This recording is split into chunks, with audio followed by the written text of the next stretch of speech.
দলের দ্বিতীয় বক্তা আল ফাহাদ জিসান।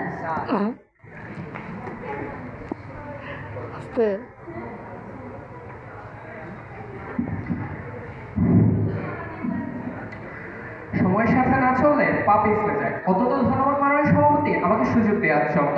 আজকের বিষয়টি নির্ধারিত হয়েছে ডিজিটাল মাধ্যমে বিজয় দিবসের চেতনা প্রচার প্রচলিত মাধ্যমের চেয়ে বেশি কার্যকর।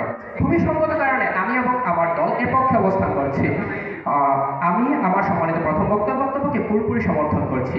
তিনি যেমনটা বলেছেন যে ডিজিটাল মাধ্যম দিয়ে বিজয় দিবসের চেতনাকে দ্রুত, ব্যাপক এবং প্রাণবন্তভাবে মানুষের কাছে পৌঁছে দিতে পারে।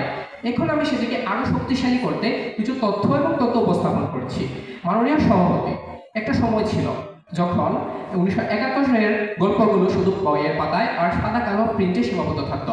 আজ সেই একই গল্প রঙিন ভিডিওতে, অ্যানিমেশনে এবং রিলসের মাধ্যমে লক্ষ লক্ষ মানুষের হৃদয়ে পৌঁছে যাচ্ছে কয়েক সেকেন্ডে। বাংলাদেশের 14 কোটিরও বেশি ইন্টারনেট ব্যবহারকারী রয়েছে। 2025 সালের তথ্য অনুযায়ী আমাদের দেশের প্রায় 70% যুবক যুবতী অনলাইনে সক্রিয়। অর্থাৎ আমাদের সবচেয়ে প্রভাবশালী গোষ্ঠী এখানে একটি মাত্র পোস্ট, একটি মাত্র ছবি কিংবা একটি 30 সেকেন্ডের ভিডিও তো এমন শক্তি রাখে যা প্রচলিত মাধ্যমে সব সীমা ভেঙে মুহূর্তে ছড়িয়ে যায় দেশের এক প্রান্ত থেকে আরেক প্রান্তে।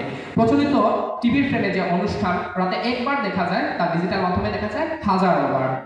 শেয়ার করা যায়, ছড়িয়ে দেওয়া যায়, নিজের মতো প্রকাশ করা যায়, আর এটাই ডিজিটাল মাধ্যমের আসল শক্তি। সোজা কথায় বললে বর্তমান যুগের তরুণরা টিভির সামনে বসে না বা তারা বইয়ের কঠিন ভাষা বুঝছে না। Reels, shorts, TikTok, Facebook stories এগুলো হচ্ছে তাদের ভাষা।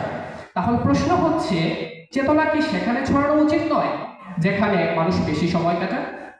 মাননীয় সভাপতি, আজ একটি পোস্টের নিচে হাজারো মানুষের গল্প এসে জমা হয়। এতে এই যে সাধারণ মানুষের অংশগ্রহণ, এটাই ডিজিটাল মাধ্যমের আসল বিজয়। এটা শুধু প্রচার না, এটা প্রজন্মের অনুভূতির মিলনমেলা। মাননীয় সভাপতি, টিভির অনুষ্ঠান একবার দেখলে শেষ হয়ে যায়, পত্রিকার পাতার কপি হারিয়ে যায়, কিন্তু ডিজিটাল মাধ্যমে একবার আপলোড দেওয়া কন্টেন্ট থেকে যায় বছরের পর বছর। অর্থাৎ ডিজিটাল পদ্ধতি প্রচারের পাশাপাশি আমাদের ইতিহাসকে বাঁচিয়ে রাখে।